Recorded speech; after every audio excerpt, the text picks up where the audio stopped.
Bonjour à tout le monde. Merci à Dieu. Les enfants qui font du bruit, on sait ce que c'est, on en a aussi, et ce n'est pas les plus calmes. Donc merci au Seigneur pour cette soirée. Je suis très honoré d'être avec vous ici ce soir. Je remercie les pasteurs de me donner cette possibilité. C'est un grand privilège et une grande joie. Vous savez, on est ici réunis, ça a été dit au départ de la réunion, pas pour écouter quelqu'un, quel qu'il soit. Ce n'est pas nous diminuer, mais c'est la réalité. Ce qu'on a besoin, ce n'est pas d'un discours. Ce qu'on a besoin, c'est que Dieu soit à l'œuvre au milieu de nous. Et je crois qu'on a choisi la bonne part. Je me souviens de cette réunion. J'ai écouté ce pasteur espagnol, le frère Henri, certains le connaissent ici certainement, de Châtellerault. Et il expliquait cette anecdote qui lui est arrivée un jour. Il faisait une réunion, et puis tout à coup, dans la réunion, un homme est entré avec une arme à la main. Et il a voulu tuer le pasteur. Il a dit, où est le pasteur? Je vais le tuer. Il y a plein de pasteurs, je ne sais pas qui relevait la main. Il a dit, où est le pasteur Henri? Et c'est lui qui prêchait. Et il a dit, c'est moi le pasteur Henri. Et puis il a dit, je vais te tuer. Parce que Henri avait baptisé sa femme, et il était mécontent, il avait bu, et il est venu avec un pistolet à la réunion pour tuer le pasteur. Et là, Henri lui a dit ça. Il lui a dit, écoute, tu veux me tuer? Bien écoute, tu me tueras, mais tu me laisses finir ma prédication. Et quand j'aurai fini de prêcher, tu me tueras après. Si ça avait été moi, j'aurais été capable de prêcher très très longtemps. Ah oui. J'aurais pu prêcher très longtemps. Et puis, toujours est-il que Henri a apporté la parole de Dieu, celle qui est vivante et efficace. Et puis à la fin de la prédication, l'homme qui était venu sous avec un pistolet pour tuer le pasteur était en larmes et donnait sa vie à Jésus. Dieu est tout puissant. Et nous croyons que dans nos réunions, tout peut arriver. Vous savez, quand quelqu'un vient à la réunion, il ne vient pas simplement parce qu'il a voulu venir, il vient parce qu'il y a quelqu'un qui l'attire. Et il est écrit, c'est Jésus qui a dit que personne ne peut venir à lui si le Père ne l'attire. Et Dieu attire des hommes et des femmes pour leur parler, pour leur faire du bien, pour les bénir et les enrichir. Et nous le croyons ce soir, amen. Alors je crois qu'à travers la Bible, Dieu nous parlera. J'aurai un petit mot, je le pense, pour chacun. Un mot pour les pasteurs, les encourager dans l'œuvre qu'ils font pour Dieu. Un mot pour les chrétiens, leur donner de l'espoir pour ceux qui les entourent.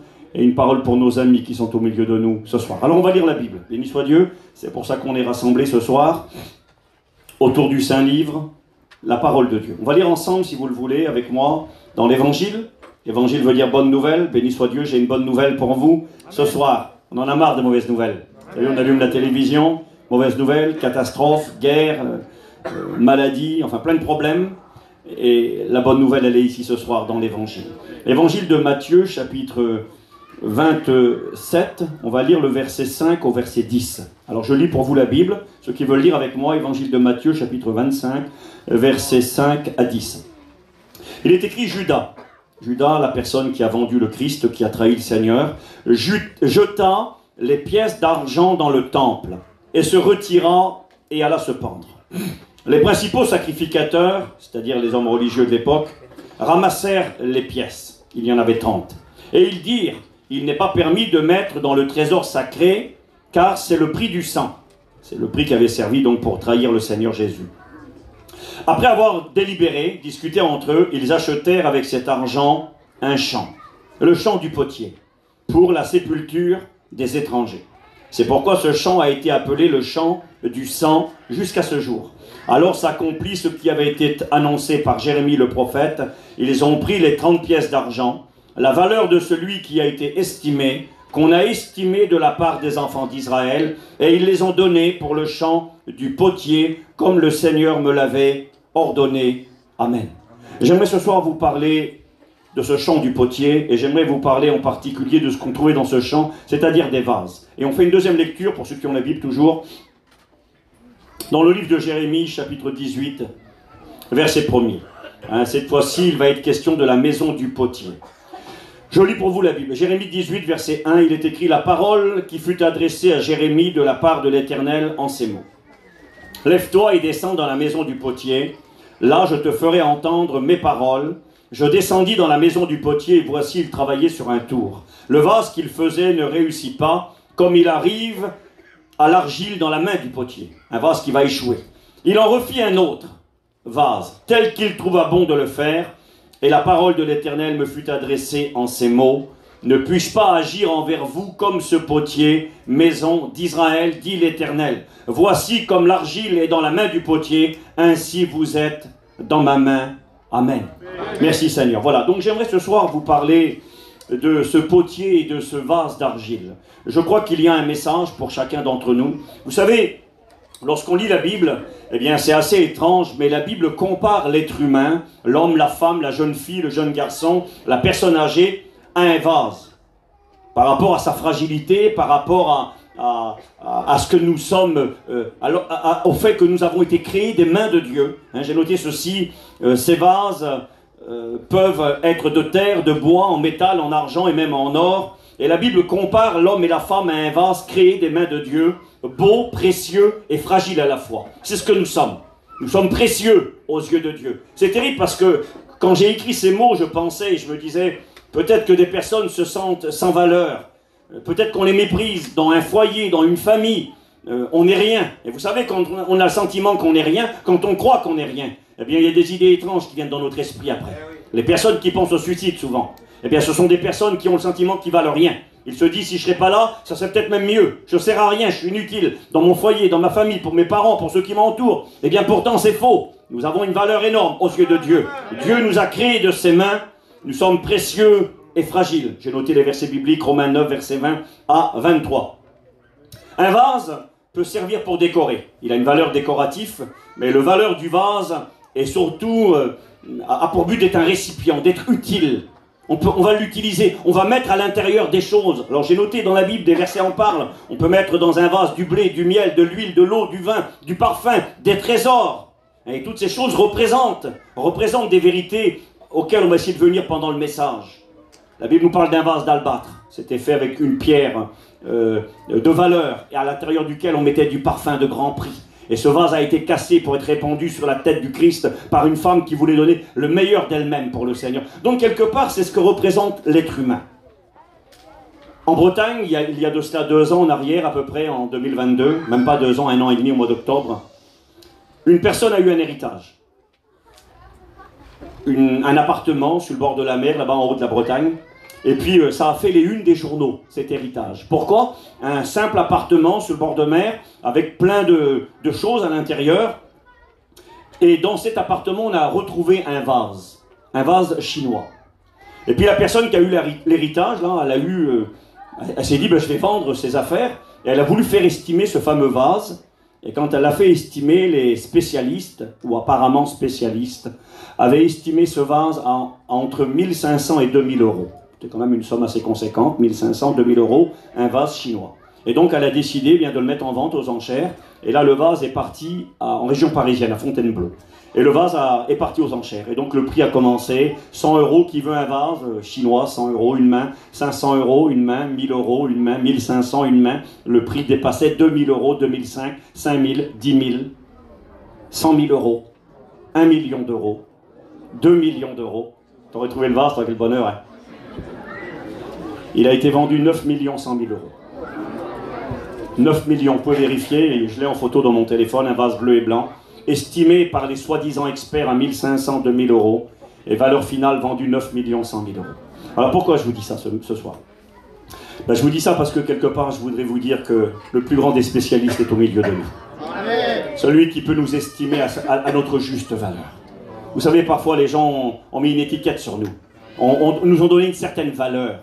Mais j'aimerais vous montrer à travers la Bible ce soir que Dieu a donné une autre valeur, a un regard sur nos vies. Le vase avait été sous-estimé. Il était abandonné là-bas au fond d'un appartement, seul et sans valeur. Et aujourd'hui, il est certainement dans un musée ou dans une vitrine. Il a été vendu des millions et des millions d'euros. Et j'aimerais vous parler d'un homme dans la Bible ce soir, qui va être présenté comme un vase. On trouve son histoire dans les Actes des Apôtres au chapitre 9. On va lire ensemble, pour ceux qui ont la Bible, à partir du verset 10 jusqu'au verset 16. Parce que vous savez, si un vase peut avoir de la valeur, une grande valeur, il y a des vases en or. La Bible en parle, j'ai noté les références bibliques. Un vase peut, parce que généralement il n'est pas fait en or. Généralement il est fait avec de l'argile, comme l'être humain, avec de la terre. Et un vase c'est fragile. Même ce beau vase chinois qui vaut si cher, là, il est fragile. Et quand il tombe, il casse. Et je crois que parmi nous, il y a beaucoup de vases cassés. Beaucoup de vases brisés. Là où est planté ce chapiteau, ce soir, il y a plein de vases cassés autour de nous. Plein de vases qui ont été créés des mains de Dieu. Plein de vases avec lesquels Dieu a un projet qui devrait être utile, qui devrait servir pour ceux qui les entourent, mais qui parfois sont devenus inutiles. J'ai noté les versets. Un vase peut devenir inutile, vil, méprisable. Jérémie 22, verset 28. Un vase peut être brisé. C'est marqué dans le psaume 31, verset 12. Et peut-être que quelqu'un pourrait dire cette parole ici ce soir. Je suis comme un vase brisé. Un vase brisé, qui est cassé. Qu'est-ce qu'on va en faire? On va s'en débarrasser, le jeter à la poubelle? Nous l'avons lu dans l'histoire. J'aime beaucoup Jérémie 18. Va dans la maison du potier, regarde, je vais te parler, dit le Seigneur. Ah bon, qu'est-ce que tu vas me dire? Ben regarde-le travailler. Il est en train de travailler, il est en train de faire un vase, il est en train d'essayer de fabriquer quelque chose de bien, de beau, d'utile. Et pendant qu'il est en train de le façonner, le vase va échouer. Il semblerait que ce n'est pas la faute du potier, mais de l'argile. Il y avait peut-être à l'intérieur une masse étrangère, un morceau de pierre, un caillou, quelque chose qui dérangeait. Et pendant qu'il le travaille, le vase part en vrille, il part de travers, il échoue. Il a cette masse d'argile et il regarde tout le temps. Il ne prend pas la masse d'argile, il ne la jette pas à la poubelle. Non, il la remet sur la table, il la garde dans les mains, il va continuer à la façonner, à la travailler. Il va regarder à l'intérieur, il va fouiller, il va enlever les saletés, les impuretés, et il va la remettre sur le tour. Et là, il va retravailler la même vase d'argile. Et il va en faire un vase comme il le trouvera bon. Et Dieu dit, ne puis-je pas agir de la même manière envers vous? Vous savez ce que ça veut dire ce message? Ça veut dire qu'il y a de l'espoir. Ça veut dire qu'il y a une deuxième chance. Ça veut dire qu'il y a une 10e chance. Ça veut dire que les vases qui ont échoué, sur lesquels on ne mise pas 1 euro, les gens à qui on a donné une valeur, on dit ça vaut rien, excusez-moi, on a mis l'étiquette. Alcoolique, drogué, voleur, menteur, vie brisée, divorcé, cassé. On a mis les étiquettes sur des gens. On dit ça vaut pas grand-chose, ça vaut rien. Des vases inutiles. Mais j'aimerais vous dire comment Dieu regarde ces vases ce soir. Vous montrez avec la Bible ce que Dieu est capable de faire avec un vase. Je regardais tout à l'heure avant de venir à la réunion. Je ne connaissais pas ce nom. Ce n'est pas une prise de judo ni de karaté. Le kinjugi. C'est un art japonais. Je ne savais pas que ça s'appelait comme ça, j'ai regardé. Il y a des spécialistes depuis des siècles, des artisans japonais qui se sont consacrés à réparer les vases brisés.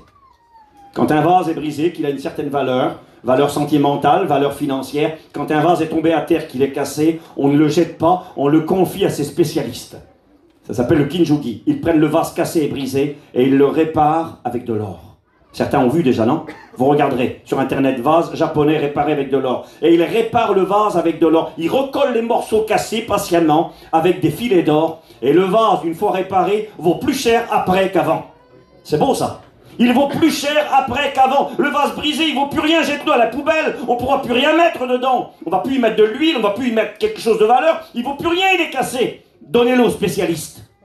J'aimerais vous dire ce soir que le plus grand spécialiste de cet art japonais, il s'appelle Jésus-Christ. Et il est capable de prendre les vies cassées, les vies brisées, les vies inutiles, les vases de colère, les vases qui ont échoué, les vases qu'on a abandonnés dans le champ du potier. On va lire la Bible. Acte 9, verset, on va lire à partir du verset, excusez-moi, je regarde verset 10 jusqu'au verset 16. Il est écrit ceci, il y avait à Damas un disciple, c'était un serviteur de Dieu, nommé Ananias. C'est intéressant le nom de cet homme, Ananias, c'est de l'hébreu. Hanna, ça veut dire la grâce en hébreu, la grâce. Ananias, ça veut dire Dieu est rempli de grâce. C'est beau ça, hein? La grâce, ça veut dire cadeau non mérité.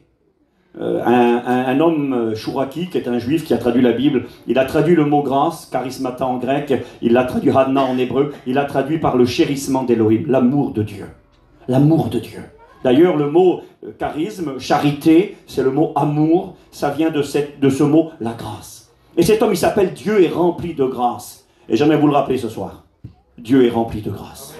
C'est-à-dire, il est capable de faire des cadeaux à ceux qui ne le méritent pas. Il est capable de donner à celui qui ne mérite rien. Celui à qui on ne donnerait rien, Dieu est capable de lui donner parce qu'il s'appelle Dieu est plein de grâce. Et là, il est écrit que ce disciple, quel beau nom, Ananias, Dieu va lui parler.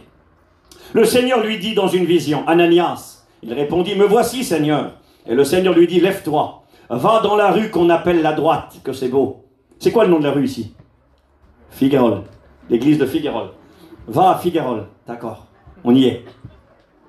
L'endroit du figuier. Descends dans la rue qu'on appelle la droite. Pas dur à trouver, hein, la rue la droite. C'est tellement simple les choses de Dieu, et nous on est tellement compliqués. Dieu a fait les choses droites, l'homme a cherché beaucoup de détours, dit l'Écriture. Va dans la rue qu'on appelle la droite, et cherche dans la maison de Judas un nommé. Jusqu'à là tout va bien. On a un serviteur de Dieu qui est en communion avec Dieu, qui appartient à Dieu, et Dieu lui parle, quel privilège, quel honneur. Dieu lui dit, écoute, j'ai une mission pour toi, Seigneur, je suis à ton service. Tu vas aller dans tel endroit, dans tel lieu, j'ai un travail pour toi, tu vas prier pour un homme, tu vas lui imposer les mains, il va être guéri, Seigneur, quel bonheur, j'y vais en courant, et là tu vas trouver un homme, il s'appelle Saul de Tarse.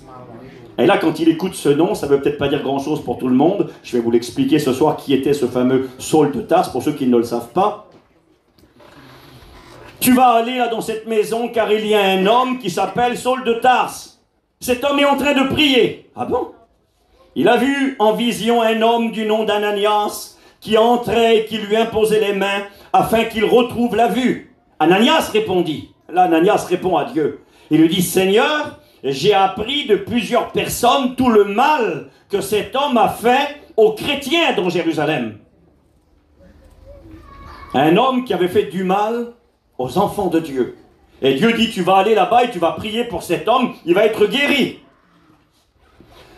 Il va dire, j'ai appris de plusieurs, parce que tout le monde parlait de Saul de Tarse, il était renommé. Tout le mal que cet homme a fait aux chrétiens dans Jérusalem, et il a ici les pouvoirs de la part des dirigeants religieux pour lier, c'est-à-dire attacher tous ceux qui invoquent ton nom et les mettre en prison. Mais le Seigneur lui dit, il va répliquer à ce pasteur qui dit, oui mais Seigneur tu ne comprends pas, tu veux que j'aille là-bas, tu veux que j'aille vers lui, mais tu ne sais pas qui c'est, tu ne le connais pas lui, on m'a dit qui il était. C'est un homme dangereux, c'est un homme qui fait du mal aux chrétiens. C'est un homme qui est venu ici pour nous faire de la misère. C'est un homme qui est contre Dieu, un homme qui est contre l'évangile. Et puis il va quelque part brosser un tableau très noir. L'étiquette posée sur Saul de Tarse, vase de colère, vase de méchanceté, vase avec lequel on ne veut pas de contact.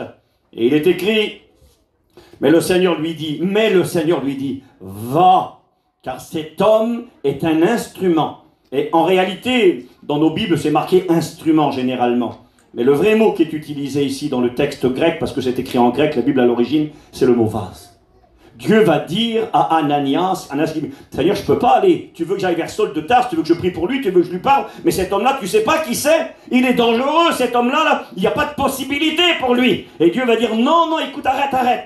Cet homme, pour toi, il est ce que tu es en train de dire. Mais pour moi, c'est un vase que j'ai choisi pour porter mon nom devant les nations, devant les rois et devant les fils d'Israël. C'est un vase que moi, j'ai choisi pour en faire un serviteur de Dieu. Et j'aimerais vous rappeler avec la Bible ce soir. Et je crois que c'est un message de circonstance. Quand j'ai su que je venais ici, dans mon cœur, Dieu m'a déposé ces versets de l'Écriture, ce message de la parole de Dieu, ce rappel que ses pensées à lui ne sont pas nos pensées, que sa façon de voir à lui n'est pas notre façon de voir à nous. Et que ces gens sur qui nous on met des étiquettes, et qui pour nous, parfois, à nos yeux, il n'y a pas d'espoir. Il y a des femmes qui sont là ce soir, dont les maris sont compliqués. Et quand elles regardent le mari, elles ont mis une étiquette sur lui. Homme violent, homme méchant, homme infidèle, excusez-moi avec le respect que j'ai pour chacun. Beaucoup de misère, et on se dit, celui-là, il ne pourra jamais changer. Rien ne l'a changé. Les années de prison ne l'ont pas changé. La misère qu'il a eue, l'hôpital à laquelle il a été, l'accident qu'il a fait, rien ne l'a changé. Il n'y aura pas d'espoir de changement pour lui. Il y a des gens qui n'y croient plus. Il y a des mamans qui sont là ce soir qui n'y croient plus pour leurs enfants. Ils regardent leur garçon, là, puis elles se disent, c'est même pas la peine, jamais il changera mon fils. Je prie pour lui, il est encore pire qu'avant.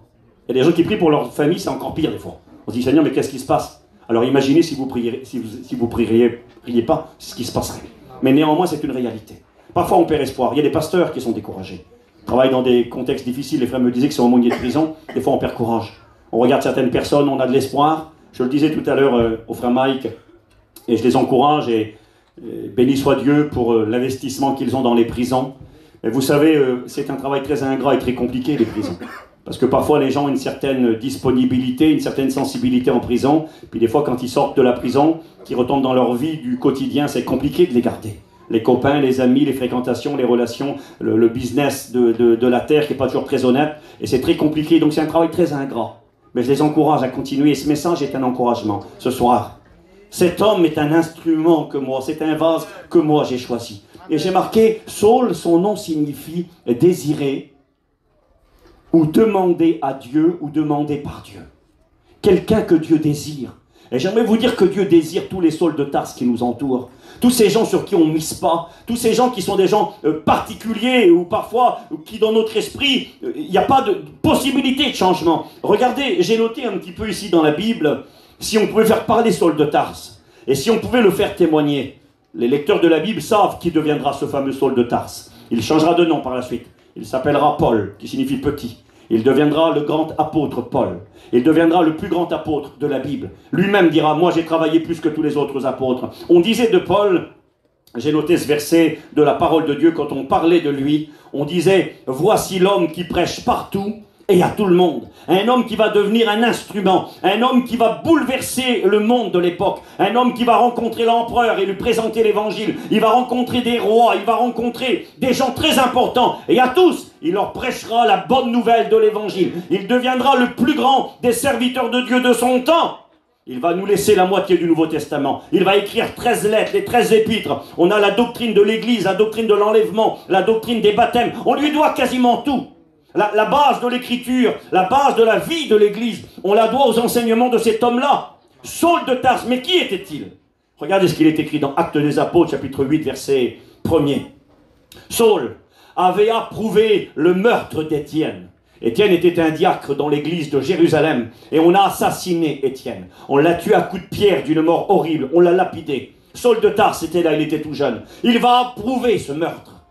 Il y eut ce jour-là une grande persécution contre l'église de Jérusalem. Et tous, excepté les apôtres, se dispersaient. L'église est partie en morceaux. Tout le monde s'est dispersé à cause des persécutions. On les arrêtait, on les mettait en prison, on les tuait, on les amenait à la mort. Et là, il est écrit, des hommes purent ensevelir Étienne et le pleurèrent à grand bruit. Saul, de son côté, écoutez bien le jeune Saul, de son côté, ravageait, c'est-à-dire il détruisait, il bouleversait, il ravageait l'église, il pénétrait dans les maisons, il en arrachait les hommes et les femmes et il les faisait jeter en prison. Saul de Tarse, il était l'ennemi public numéro 1 de l'église du 1er siècle à Jérusalem. Il entrait dans les maisons, aucun respect, ni pour les hommes, ni pour les femmes, ni pour les vieux, ni pour les jeunes. Il les arrachait. Il serait venu ici ce soir, il n'aurait pas dit, s'il vous plaît, voulez-vous me suivre? Il aurait arraché les gens. Il m'aurait insulté, il aurait tapé sur les frères, il aurait pris les femmes par les cheveux, il les aurait arrachés dehors. Un homme violent, un homme méchant, un homme terrible, redouté dans l'église. C'est marqué dans Galates chapitre 1er verset 13. Saul de Tarse, Paul qui parlera. Il dira, vous avez su, en effet, quelle était autrefois ma conduite dans le judaïsme. Comment je persécutais à outrance et je ravageais, c'est-à-dire détruire, renversais l'église de Dieu. La traduction parole de vie, elle dira, vous avez su ma conduite dans le passé, comment je persécutais avec violence et que je faisais souffrir l'église, je voulais la détruire. C'était pas un gentil. C'était Oussama Ben Laden, vous savez, les terroristes qui tuent les gens, c'était ça le monsieur-là. Oui, c'était ça, il venait, il tuait les gens, il tuait les chrétiens. Il faut prendre conscience de ces versets de la Bible, parce qu'elles sont pour nous, c'est un message simple que je vous partage ce soir, j'ai envie de vous donner un bout de pain. Mais ce bout de pain, on en a besoin. On a besoin d'ouvrir nos yeux, on a besoin de réaliser, on a besoin d'y croire encore pour ceux qui n'y croient plus. Pour ceux qui n'y croient plus pour leurs enfants, pour ceux qui n'y croient plus pour leur mari, pour leur épouse, pour leurs parents, pour ceux qui n'y croient pas dans le contexte où ils vivent. Quand on regarde autour de nous, excusez-moi, qu'on voit la misère, qu'on voit les ténèbres, qu'on voit des vases brisés, des vases cassés, des vases qui ont échoué. Le vase dans les mains du potier avait échoué. On n'en connaît que tellement de vies échouées, des vies qui sont comme un échec, des naufragés, des vies cassées, des vies en miettes. Dans le monde de l'alcool, de la drogue, de la dépression, du suicide, des ténèbres, des vies en miettes cassées. Dans 1 Corinthiens chapitre 15 verset 9, Paul dira, moi je suis le plus petit des apôtres, parce que j'ai persécuté l'église de Dieu. Galates 1, 13, il dira, il agissait avec violence. Acte 22, écoutez, il rend témoignage. Versets 4 et 5, Paul parle, il dira, j'ai persécuté à mort cette doctrine. Je liais et mettais en prison hommes et femmes. Je me rendais à Damas afin d'y amener liés à Jérusalem ceux qui se trouvaient là et les faire punir. Acte 26, 10, Paul, Saul de Tarse qui parle. À Jérusalem, j'ai jeté en prison plusieurs des chrétiens des saints. Et quand on les mettait à mort, écoutez, ça a été loin cette affaire-là. C'était pas simplement arrêter, prêtre les gens, les mettre en prison, leur taper dessus, c'était déjà beaucoup. Écoutez ce qu'il dira. Et quand on les mettait à mort, jusqu'au meurtre, je joignais mon suffrage à celui des autres, c'est-à-dire je votais pour, je donnais mon accord. Je les ai souvent châtiés, tapés sur les chrétiens, dans toutes les synagogues, et je les forçais à blasphémer. Il les obligeait à insulter le Seigneur Jésus. Blasphémer, c'est une manière de reconnaître que Jésus est Dieu. Parce que Saul de Tarse n'aurait jamais insulté l'Éternel, le Créateur de l'univers. Mais il ne savait pas que Dieu avait un fils. Et il ne savait pas que Jésus était le Fils de Dieu. Il haïssait Jésus. D'ailleurs, Jésus lui dira, Saul, Saul, pourquoi me persécutes-tu? Il haïssait. Regardez ce qu'il dit, je lis la Bible. Je les ai souvent châtiés dans toutes les synagogues, je les forçais à blasphémer, et dans mes excès de fureur contre eux, je les persécutais même jusque dans les villes étrangères. Il dira même dans l'épître à Timothée, il dira, moi auparavant, 1 Timothée 1,13, j'étais un blasphémateur, un persécuteur, un homme violent. Mais il dira, mais j'ai obtenu miséricorde. Amen. Les hommes violents, des persécuteurs, des blasphémateurs, mais c'est les gens qui nous entourent, ça. Et des Sauls de Tarse, m'excuse, mais je crois qu'il n'y en a pas autour de nous. Quelqu'un qui a cette stature, ce niveau de haine, d'opposition, de ténèbres, de colère, de mépris, capable de tuer du sang sur ses mains. Puis il y a Dieu qui dit, j'ai marqué ça moi, oui, j'ai marqué sa vie était terrible, horrible, épouvantable, impardonnable aux yeux des hommes, mais cet homme, Dieu va dire, tu vois Ananias, lui là, c'est un vase que moi j'ai choisi. Amen. Excusez-moi, il y a de la folie chez Dieu. La Bible nous parle de la folie de Dieu. Il est écrit, considérez parmi vous qui avez été appelés. Il n'y a pas de grands ni de gens importants. Dieu a choisi les choses viles, les choses qui ne sont pas. Et quelle bonne nouvelle et quel espoir. Quand on voit les gens qui nous entourent, on se dit, Seigneur, si tu as pu choisir un homme comme Saul de Tarse, Saul de Tarse deviendra, lui, le désiré de Dieu. Il deviendra parce que Dieu est plus grand que notre cœur, parce que Dieu est plus grand que nos idées, parce que Dieu est capable de transformer les cauchemars en rêves. Il est capable de choisir les vases rejetés, les vases méprisés, les vases vides, et les transformer. Comme ce vase là-bas en Bretagne, oublié au fond d'un appartement, sans valeur, ou très peu de valeur, sous-estimé. Les grands experts, les vrais experts sont venus, et ont estimé ce vase à sa juste valeur. J'aimerais vous dire que Dieu a un regard sur ceux qui nous entourent. Amen. Je le fais quasiment jamais. Jamais, non. Et j'ai à cœur de vous partager mon témoignage ce soir. Alors, je ne suis pas Saul de Tarse et je ne suis pas l'apôtre Paul et je me prends pour rien du tout. Je suis ce que je suis par la grâce de Dieu et je sais d'où je viens. Je viens de nulle part. Je sais qui je suis. Ce n'est pas de l'humilité, c'est vrai, je ne suis rien du tout. Mais sa grâce envers moi n'a pas été vaine, comme pour Paul. Et vous savez, tout à l'heure, ça a été dit dans la prière, j'ai écouté le déroulement de cette réunion. J'ai écouté quand Bélo a prié au départ, il a cité Romains chapitre 5, verset 20, là où le péché a abondé, la grâce surabonde. Cet homme meurtrier qui était Saul de Tarse, cet assassin, ce blasphémateur, l'ennemi public qui faisait trembler l'Église, deviendra le plus grand serviteur de Dieu de l'Église du Seigneur. Alors c'est pas moi, pas du tout. Et moi j'ai été élevé dans une famille où on connaissait l'Évangile. Le réveil a commencé au sein de ma famille. Tout à l'heure, le père Abello était étonné. Il m'a dit pratiquement, t'es pas un Duville. Et je lui ai dit, si, je suis un Duville. Ma grand-mère et mon papou, c'était la famille Duville, les deux. Le premier prédicateur de la mission Mans Duville, c'était mon oncle. Alors, je ne ressens pas trop un Duville. C'était mon oncle, c'était le frère de ma grand-mère et sa femme, c'était la sœur de mon grand-père. Le réveil a commencé au sein de ma famille. Ce n'est pas un honneur, on n'est pas plus que personne. On a besoin beaucoup de la grâce de Dieu encore chez nous aujourd'hui. Mais le réveil a commencé au sein de ma famille. Et donc ma mère a connu l'évangile toute jeune. Elle s'est baptisée, elle avait peut-être 13 ans. Et puis moi, quand j'étais petit, bien ma mère nous emmenait à la Réunion chez Mans, le premier pasteur de notre mission. Celui dont Dieu s'est servi pour ressusciter les morts, pour faire beaucoup de miracles et amener le réveil au début au sein de notre peuple. Et puis, donc j'ai été à la Réunion tout jeune, mais ma mère n'était pas convertie. Et mon père non plus. Mon père était baptisé, mais il n'était pas converti, il vivait l'évangile comme bon leur semblait. Et je coupe au court dans ce foyer où on avait une connaissance de l'évangile, où on était allé à la Réunion. Eh bien, mon père s'est mis à boire, il est devenu un grand alcoolique. Chez nous, tout était cassé. On n'avait pas d'argent, on était des pauvres gens, sans argent. Mais on n'était pas malheureux pour autant, mes parents étaient gentils pour nous. Mon père était un ivrogne, ma mère, elle n'était pas convertie, elle pouvait aller à la Réunion et prier. Et puis le lendemain, eh bien, bon, elle fumait toujours. S'il y avait une fête, elle allait danser et puis elle faisait un peu n'importe quoi. Et ils nous ont élevés en nous laissant faire tout ce qu'on voulait. Moi, j'avais 13-14 ans, je conduisais sans permis. Je conduisais l'auto de mon père quand il était sous. C'est moi qui conduisais l'auto, mon père montait à côté. On faisait ce qu'on voulait, on avait le droit de...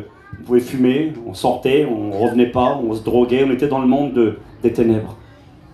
Et puis dans ce monde-là, eh bien, forcément, tout ne dure qu'un temps. Et l'échec est vite arrivé. Quand j'avais 18 ans, alors des cambriolages, on en a fait beaucoup. C'est pas beau ce que je dis. Je suis pas fier du tout de mon passé. Et de toute façon, quand je parle de mon passé, je parle de quelqu'un qui n'existe plus. Je parle de quelqu'un qui est mort il y a 30 ans maintenant. Mais c'est ce que c'est, c'était ma vie d'avant.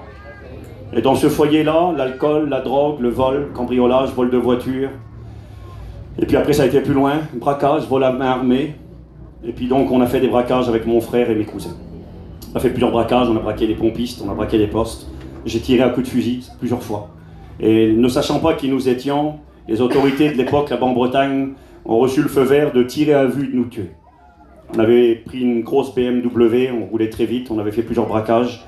Et là, on est arrivé à un feu rouge, et on est tombé nez à nez avec les forces de police, ce qui était évident, il y en avait partout, l'armée et la gendarmerie qui étaient là. Et donc ils ont voulu nous arrêter, normalement, mon frère était au volant, et mon frère savait très bien conduire, il a fait demi-tour devant eux, il est parti à fond, et à plus de 200 km/h, on a roulé dans des petites routes de campagne là-bas en Bretagne. Mon frère était au volant, il doublait dans les virages, on a joué avec la mort à ce moment-là. Et on est arrivé dans un endroit, il y avait un barrage de police, l'armée, on avait fait plusieurs braquages, et j'ai tiré 5 fois à coups de fusil dans des postes et dans des stations-service. Donc ils avaient l'ordre de tirer à vue. On a passé le barrage, mon frère m'a dit je fais quoi? Je lui ai dit accélère. On s'est abaissé, il a passé à fond et ils nous ont tiré dessus à coups de mitraillette et à coups de pistolet. Ce que je vous dis, c'est ce que j'ai vécu. C'est pas beau, c'est pas un beau témoignage. Le plus beau témoignage, c'est le petit jeune qui a 12-13 ans qui est là ce soir, qui a jamais rien connu, qui a jamais bu, qui s'est jamais battu, qui s'est jamais drogué et qui donne sa vie à Jésus. C'est le plus beau des témoignages. Ne perdez pas votre temps ailleurs. Et là, on a forcé ce barrage. Et on a pu rouler. Et on a fait 3, 4, 5 km, je ne me rappelle pas. On a arrêté l'auto sur le bord de la route dans une ferme abandonnée. Et on s'est rendu compte qu'on s'était fait tirer dessus. Il y avait des trous dans l'aile de l'auto devant. Et puis là, on a vu la réalité des choses. Et je le dis à ma honte, encore aujourd'hui, j'avais 18 ans. Je me suis séparé des jeunes. De mon petit frère qui avait 17 ans, puis de mes petits cousins, le plus jeune avait 14 ans à l'époque. On s'est séparés. Je leur ai dit, allez de votre côté, vous êtes mineurs, si je me fais prendre, je vais prendre des années de prison. On s'est séparés. Les petits sont partis, je suis parti de mon côté. Et puis je vous coupe au cours, c'est moi qui me suis fait arrêter le premier. Quand je me suis fait arrêter, j'ai fini en prison. Et là, dans la prison, bien la vie du monde reprend. C'est la drogue, c'est la violence, c'est la misère. Et puis, j'étais pas contre Dieu, j'ai jamais été contre Dieu, mais je connaissais pas Dieu. Des fois, on dit qu'on aime Dieu à notre manière, mais on peut pas aimer Dieu à sa manière. On doit aimer Dieu à la manière de Dieu. Puis là, dans cette prison, j'y suis depuis 9 mois maintenant. J'ai mon oncle qui tombe en prison. Il y avait un de mes cousins qui était là, toute la famille, si vous voulez. La famille, l'oncle. Voilà de quel milieu je viens. Mon oncle est en prison, le frère de ma mère, mon cousin est en prison. Et là, dans la prison, mon cousin qui est baptisé, malheureusement rétrograde, me dit, viens, il nous parle de Dieu, il nous demande de prier. Et mon oncle me dit, Steve, est-ce que tu pourrais me lire la Bible? Il ne savait pas bien lire, moi je savais lire. Et je vous dis, j'ai jamais été contre l'évangile. Et je dis, bien sûr, si tu veux, par respect et politesse. Mais vous savez, Dieu conduit les circonstances. Dieu nous amène au contact avec sa parole. Et puis là, dans cette cellule, j'ai commencé à lire la Bible pour mon oncle, pour lui faire plaisir. Une fois, et puis le lendemain, quelques minutes, et le lendemain, quelques minutes, et tous les jours, 5 minutes, 10 minutes, 15 minutes, une demi-heure, 1 heure, 2 heures, et le Saint-Esprit, on a commencé à prier, à parler à Dieu, et ce Dieu qui est vivant et vrai, a commencé à travailler mon cœur, à travailler ma vie, une vie cassée. Mon père, ivrogne, je pars pour des années, je passe aux assises, fiché au grand banditisme, je serai condamné à 7 ans de prison. J'ai été condamné à 7 ans, donc j'ai pas été en prison pour des vols de chewing-gum. 7 ans de prison. Et je risquais entre 10 et 12 ans selon les dires de mon avocat. Et là, dans la prison, en lisant la Bible, la parole de Dieu, une Bible que m'avait offert une femme quand j'avais 10 ans. Elle avait fait une prière pour moi dessus. Elle avait écrit que par la lecture quotidienne de ce saint livre, la parole de Dieu, tu deviennes un véritable enfant de Dieu, rempli par le Saint-Esprit, que Jésus soit ton Seigneur et ton Sauveur, et que tu deviennes un instrument de bénédiction pour les autres. Elle avait prié que je lise la Bible, elle avait prié que je devienne un enfant de Dieu, elle avait prié que je sois rempli du Saint-Esprit, et que je devienne un instrument. J'ai lu la Bible chaque jour avec mon oncle, je suis devenu un enfant de Dieu, j'ai été baptisé dans le Saint-Esprit, et j'ai commencé à prêcher l'Évangile en prison. Vous savez, quand j'étais en liberté à l'époque, j'avais 17 ans, 18 ans, 17 ans, ma mère m'a regardé un jour, j'étais avec mon petit frère. On était dans la drogue, dans le vol, dans le péché, dans la misère jusqu'au cou. Et ma mère m'a regardé avec mon petit frère et elle nous a dit ceci. Elle a dit, vous savez, un jour, vous allez peut-être devenir des serviteurs de Dieu. Et quand elle a dit ça, ma mère, on était loin d'être des serviteurs de Dieu. On servait le monde, on servait le diable. Dans la violence, dans les conflits, dans les bagarres, dans le vol, dans la drogue. C'était la vie de misère qui était la nôtre, la vie de beaucoup de gens qui nous entourent, la vie de beaucoup de vos familles, de vos enfants, de ceux qui sont autour de vous. C'était ma vie à moi aussi. Et dans ces ténèbres et dans cette misère qui était la mienne, ma mère avait dit cette parole qui était complètement folle et invraisemblable. Comment devenir un serviteur de Dieu? Comment devenir un chrétien tellement enfoncé dans la boue du péché? Vous savez, ce que je vous dis, c'est authentique, on ne dit pas de bêtises. Mon frère est mort à l'âge de 35 ans. C'était un dealer, il vivait avec un pistolet sur lui. Il était dans le monde de la drogue. Mon autre petit cousin qui était avec nous à l'époque, il a rencontré le Christ en prison, il avait 19 ans, avec moi. Il m'a dit, Steve, j'en veux pas. Il aimait tellement le monde. Il est mort à l'âge de 21 ans. On l'a retrouvé mort au pied d'un mur. C'était un dealer de drogue. Donc je sais de quoi je parle. Je connais le milieu dans lequel vous évoluez. C'est pas parce que j'ai une petite cravate ce soir ici que je suis monsieur 2. Je suis rien du tout. Je suis un serviteur de Dieu par la grâce de Dieu. Mais je sais d'où je viens. Je sais que sa grâce n'est pas vaine. Je sais que là où le péché abonde, la grâce surabonde. Et je sais que tous les Sauls de Tarse qui sont autour de nous, il y a de l'espoir pour eux. Saul de Tarse, l'assassin, le meurtrier avec du sang sur ses mains, qui insulte, qui blasphème, qui persécute l'Église. Le Seigneur dit, tu vois lui, c'est un instrument que j'ai choisi. Mais non, Seigneur, c'est pas possible. Mais tu t'appelles Dieu est plein de grâce. Mais tu y crois même pas. Le pasteur n'y croyait pas. Et peut-être que des fois on n'y croit pas. On n'y croit plus. On perd courage, on regarde des gens, on dit mais ça changera jamais. Eh bien si, ça va changer. Parce que nous servons le divin potier. Celui qui est capable de prendre la masse d'argile qui a échoué et de lui donner une deuxième chance. Et une troisième chance. Et une millième chance. Il est capable de le faire. Je ne sais pas si vous avez fait attention au départ, la lecture.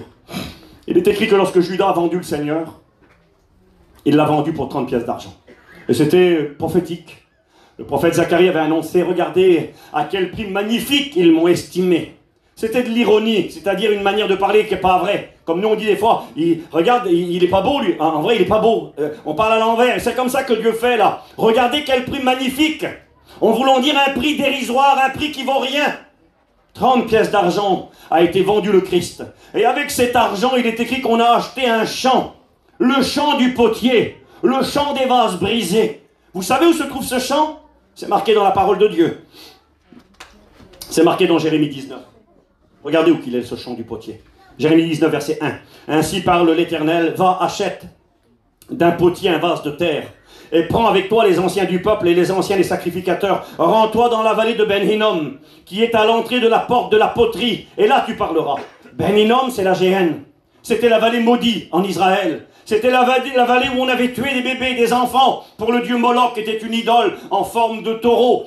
On avait tué des bébés et cette vallée est devenue une vallée maudite par l'Éternel. Elle était tellement méprisable qu'à l'époque de Jésus, on y brûlait les saletés jour et nuit. C'était devenu l'endroit où on déposait les ordures de Jérusalem. Et quand Jésus parlait de l'enfer éternel, du lieu de perdition, de l'étang ardent de feu et de soufre, il l'appelait la Géhenne. Jésus disait qu'il vaut mieux avoir arraché un œil que d'avoir les deux et les jeter dans la Géhenne. La Géhenne est devenue l'endroit qui représentait la malédiction, l'enfer, le tourment, la colère. Et là, c'est dans la Géhenne que se trouve le champ du potier. Et on va acheter un champ avec ces 30 pièces d'argent. Ces 30 pièces d'argent étaient une somme, alors on l'a écouté parfois dire par les pasteurs, c'était une somme qui était la valeur du prix d'un esclave. C'est vrai, mais il y a une précision à apporter quand même. Je l'ai noté, vous verrez chez vous, Lévitique 27, verset 4, pour ceux qui lisent la Bible et qui veulent avoir cette précision. Je me suis rendu compte qu'un esclave, effectivement, était vendu 30 pièces d'argent, la valeur à laquelle le Christ a été vendu, mais ce n'était pas tous les esclaves qui étaient vendus ce prix-là. Je m'excuse pour mes sœurs, c'est pas méprisant ce que je vais dire, c'était la valeur d'une femme. Un homme ne valait pas 30 pièces d'argent. Un homme valait 50 pièces d'argent. On vendait un homme 50 pièces d'argent. Un enfant, il valait moins cher. Une personne âgée valait moins cher. Mais un homme valait 50 pièces d'argent. Et quelque part, Jésus, on aurait pu le vendre au moins 50 pièces d'argent. Au moins la valeur d'un esclave, la valeur d'un homme. Jésus avait que 33 ans. On l'a vendu le prix d'une femme. Esclave. Le prix d'une femme esclave. Vous savez pourquoi? Dieu m'a donné cette pensée un jour qui est très simple. C'est parce que quelque part, ce n'était pas lui l'esclave. La femme qui était esclave et pour laquelle il a été vendu allait devenir son épouse et sa fiancée. C'était l'Église.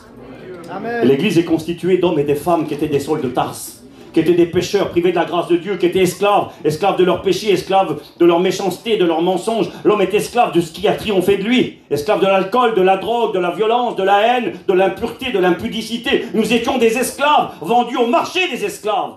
L'apôtre Paul dira dans Romains 7, je fais le mal que je ne veux pas faire, je n'arrive pas à faire le bien que je veux faire, je suis comme un esclave vendu sur le marché des esclaves.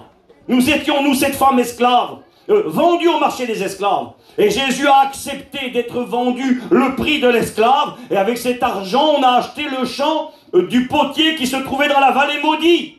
Et il y a tout un message. Ce message, il est que nous étions dans la vallée maudite de la géhenne, en route pour l'enfer éternel, esclaves de nos péchés. Mais Christ a voulu mourir sur le bois de la croix. Et en mourant sur le bois de la croix, il a payé pour que nous soyons rachetés de notre vaine manière de vivre. Il a payé le champ du potier. Tous ces tessons là, ces vases cassés, brisés, ça vaut rien, c'est dans la vallée maudite. C'était nous, la vallée maudite. Excusez-moi, c'est le quartier où nous nous trouvons, la vallée maudite, où il y a tous les vases cassés, échoués, brisés, et on dit laisse tomber, il n'y a pas d'espoir. Mais Jésus dit ici, j'ai payé pour eux. J'ai payé le prix des esclaves, j'ai payé le champ du potier pour aller chercher les vases cassés, les vases qui ont échoué, et je vais les prendre en main, et je vais les façonner, je vais les travailler, et les choses vont changer. Et là, dans cette prison, je vous disais, j'ai lu la Bible pour mon oncle, il m'a montré qui j'étais. Il m'a montré la saleté de mon cœur, la pourriture de ma vie, mon égoïsme, ma méchanceté. Et j'ai pleuré, moi qui pleurais jamais. J'ai pleuré comme un enfant devant lui. Et ces larmes de tristesse se sont transformées en larmes de joie. Parce que le Dieu qui est plein de grâce était en train de faire grâce à ma vie. Et j'ai commencé à prêcher l'évangile dans cette prison il y a bientôt 30 ans. Ma vie a été transformée. Tout a changé. Dieu m'a donné un foyer, une famille, et j'ai vu sa gloire. J'ai eu la grâce d'aller dans de nombreux pays, à l'étranger, apporter la parole de Dieu. Et j'ai vu que ce que les hommes ont besoin, que ce soit des Américains, des Italiens, que ce soit des Indiens, j'ai été en Inde, j'ai été en Amérique, j'étais dans plein de pays. Et j'ai vu que la solution et la réponse à tous les hommes, c'est ce Jésus qui a été vendu, qui a payé le prix pour que les vases qui ont échoué, qui étaient brisés, puissent être réparés. Je vous donne un petit témoignage. L'année dernière, j'étais à la convention. On s'est vu avec Bélo. C'est là qu'il m'a proposé de venir vous voir. Et quand je suis arrivé là-bas avec ma caravane, je me suis mis dans un endroit où il y avait très peu de familles autour. Et puis je me suis posé là, enfin je coupe au court. Et quelques jours plus tard, un homme est arrivé derrière moi. Il avait basket, short, un petit t-shirt comme ça, un homme d'une 50aine d'années. Et puis un soir, j'étais en train de discuter avec des amis. Il est venu me voir avec sa femme. Il était saoul. Il avait bu du Ricard. Et j'ai senti à son haleine, il est venu vers moi, il m'a dit, c'est toi, le pasteur Steve? Je dis, oui, c'est moi le pasteur, tu viens de la Bretagne? Je dis, je viens de la Bretagne, oui, c'est ça. Il m'a dit, je te connais pas. Je dis, oui, c'est pas grave que tu me connais pas. Mais il m'a dit, ma femme te connaît. Elle t'a écouté prêcher sur les réseaux sociaux, sur YouTube. Ah oui, j'ai dit, d'accord. J'ai vu qu'il voulait juste parler. Et je me suis approché de lui, il sentait l'alcool très fort. Et il voulait ouvrir son cœur. Il m'a dit, tu sais, il m'a dit, autrefois, j'étais chrétien. J'ai dit, ah bon, t'étais chrétien? Il c'était pas trop un chrétien, j'ai bien vu. Il dit, autrefois j'étais chrétien. Bon, je dis, explique-moi. Il dit, alors je vous coupe au court. Il dit, il y a 15 ans en arrière, il dit, ma femme a été condamnée par la médecine. Elle a fait un AVC, elle a fait une hémorragie du cerveau et elle est morte. Elle est rentrée à l'hôpital, ils lui ont mis du scotch sur les yeux, le sang coulait par les oreilles, c'était fini, elle était morte. Les pasteurs sont venus, ils ont prié pour ma femme et Dieu a ressuscité, Dieu a guéri ma femme. C'était bon, d'accord? Et puis il dit là, on s'est approché de Dieu avec mon foyer et je me suis converti. Merci Seigneur. Qu'est-ce qui s'est passé? Et puis il dit, j'ai eu des problèmes. Il dit, je devais servir le Seigneur. J'étais appelé au ministère, je devais rentrer aux écoles bibliques. Et puis là, les problèmes ont commencé. Un homme est arrivé sur la place où nous étions, a été mal poli, a commencé à dire des vilaines paroles. Je venais de perdre mon père. Il dit, ça allait pas. On m'a conseillé de partir, j'ai pas écouté. Et il dit, j'ai été voir cet homme. Je lui dis, arrête de parler comme ça. C'est pas bien ce que tu fais. Il dit, continuez. Et puis il dit, voilà, malheureusement, est arrivé ce qui est arrivé. Je me suis battu avec lui. Il dit, je l'ai massacré. Je lui ai cassé les os du visage, le nez, les côtes. Il dit, je l'ai massacré, je l'ai rentré à l'hôpital. Et là, il a abandonné Dieu. Et il est parti, mais loin, loin, loin, dans le grand banditisme. Écoutez-moi 2 secondes. Dans le grand banditisme. À un point tel qu'on a mis des contrats sur sa tête pour le tuer. Des hommes sont venus chez lui, armés, cagoulés, 8 hommes avec une moto. Ils lui ont tiré dessus pour le tuer, avec sa femme et ses enfants. Lui, il a pris le fusil, un film de cow-boy, il a riposté, il leur a tiré dessus, il a survécu. Il m'a expliqué une autre fois, ils sont venus chez lui, tôt le matin, cagoulés, rentrés dans sa caravane avec un fusil. Le fusil se sont en vente pour le tuer une nouvelle fois.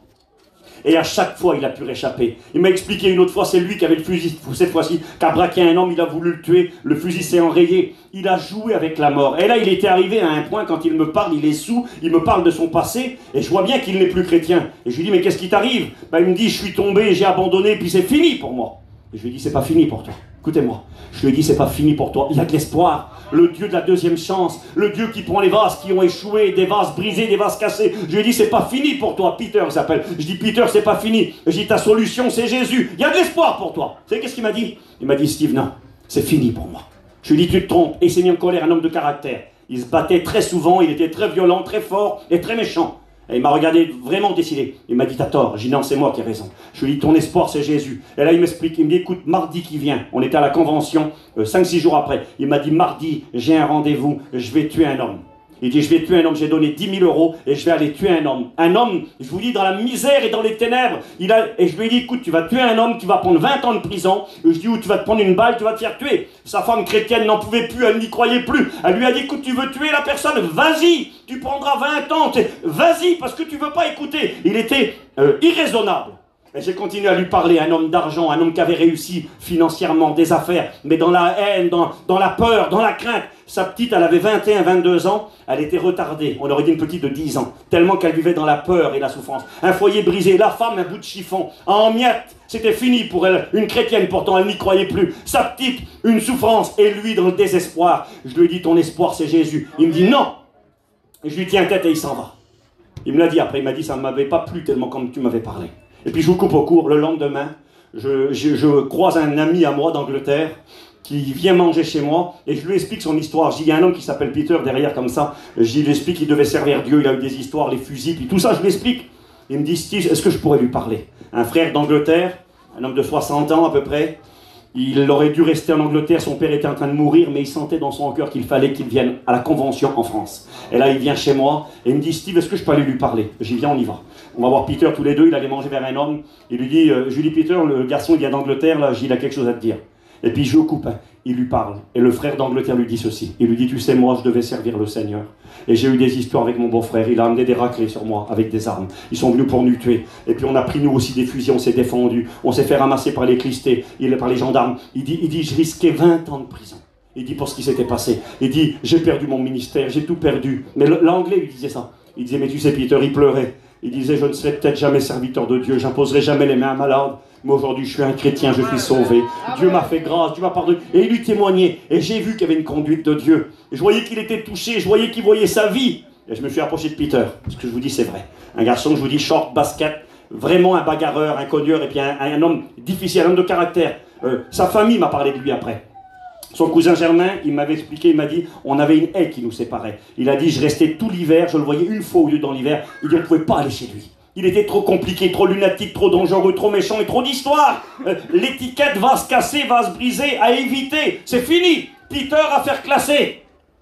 Et là, il est là devant moi, Peter. Je le regarde. Je lui dis, écoute, Peter, je vais prier pour toi. Il me regarde, il me dit, tu pries pas pour moi. Je lui dis, je vais prier pour toi. Écoutez, puis je m'avance vers lui comme ça. Je dis, Peter, j'ai prié pour toi. Il me dit, tu pries pas pour moi. Et quand je m'approche, il met ses deux bras et il me pousse. Il me pousse fort, quoi. Il pousse comme ça dans la poitrine et il me dit, tu pries pas pour moi. Mais j'ai senti cette autorité du Saint-Esprit. L'homme violent qui avait préparé de tuer un homme, et je vous dis pas un rigolo, pas que des mots, il vivait avec les armes, il était menacé, des contrats sur sa tête. Je me suis approché de lui, je l'ai pris dans mes bras, je l'ai serré contre moi et j'ai commencé à prier pour lui. Et là, quand j'ai prié pour lui, plus fort qu'un coup de poing, il est tombé à genoux par terre devant moi. Il est tombé à genoux par la puissance du Saint-Esprit à mes pieds. Et il s'est mis à pleurer comme un enfant. Et à mon grand étonnement, Peter était en train de parler en langue, renouvelé dans le Saint-Esprit. Et quand il se relève, il me regarde, les yeux remplis de larmes, et il me dit, mon frère, c'est fini. Je dis, quoi qui est fini? Il dit, j'ai plus envie de boire. Un homme qui buvait beaucoup. J'ai plus envie de fumer. Et je veux plus d'histoire avec personne, j'aime tout le monde. Et il m'a dit, quand tu as prié pour moi, c'est comme si une source coulait sur mon cœur et me lavait à l'intérieur. Le mardi, il avait rendez-vous pour aller tuer quelqu'un. Le mercredi, à la place, il était à la réunion en train de témoigner de l'amour de Dieu. Je l'ai revu il y a 1 mois en arrière, ça fait 7-8 mois maintenant. Il est toujours chrétien, il est l'homme le plus heureux du monde. Parce que le Dieu qui sauve les saules de Tarse, le Dieu qui prend les vases qui ont échoué, celui, l'art japonais, les vases cassés, il les façonne avec de l'or. Eh bien, quand Jésus répare une vie, il ne la répare pas avec de l'or, ça vaut pas assez cher. Il est écrit que ce n'est pas par de l'or et de l'argent que nous avons été rachetés de notre vaine manière de vivre, mais par le sang précieux de Jésus. Et ce soir, à cause du sang de Jésus, ou grâce au sang de Jésus, eh bien, il est possible pour Dieu de réparer les vases cassés, les vases brisés, de leur donner une deuxième chance. Il l'a fait dans ma vie. Il l'a fait, les 5 que nous étions. Quand on a fait ces braquages, le plus jeune avait 14 ans. Aujourd'hui, c'est un serviteur de Dieu en Bretagne qui prêche l'évangile. La grâce est venue dans sa vie. Malheureusement, d'autres ne l'ont pas voulu. Dieu ne vous obligera pas, c'est vrai.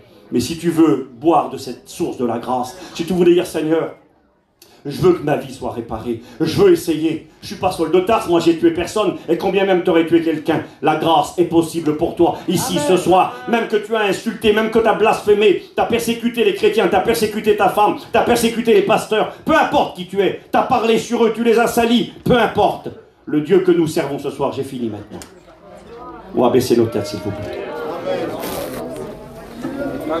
2 Corinthiens 5, verset 17, si quelqu'un est en Christ, il est une nouvelle créature. Les choses anciennes sont passées, tout est devenu nouveau. Là où le péché a abondé, la grâce surabonde. Oui, les saules de Tarse peuvent devenir des vases utiles, Amen. Peuvent devenir des serviteurs de Dieu, peuvent devenir des instruments que Dieu a choisis. Dieu t'a choisi et il t'estime à ta juste valeur. Il ne veut pas te délaisser ni t'abandonner. Prends courage, maman, pour tes enfants. Nous servons le Dieu qui est plein de grâce pour les saules de Tarse et qui en fait des apôtres Paul. Prends courage, ma soeur, pour ton mari qui est loin de Dieu. Il y a de l'espoir. Amen. Prends courage, pasteur, qui travaille dans ce milieu difficile. Dieu va t'étonner. Tu verras les saules de Tarse du quartier. Tu verras les dealers, tu verras les méchants, les bagarreurs, les violents. Tu les verras venir ici s'engager, pleurer devant le Christ et devenir aussi des serviteurs de Dieu. Je le confesse parce que c'est la parole de Dieu et parce que c'est la volonté de ce Dieu qui veut que tous les hommes soient sauvés et parviennent à la connaissance de la vérité. Il a payé le prix. Il a acheté le champ du potier. Ce soir, les esclaves peuvent devenir libres. Les étrangers peuvent devenir des amis de Dieu. On prie le Seigneur, s'il vous plaît. Seigneur, nous voulons te dire merci.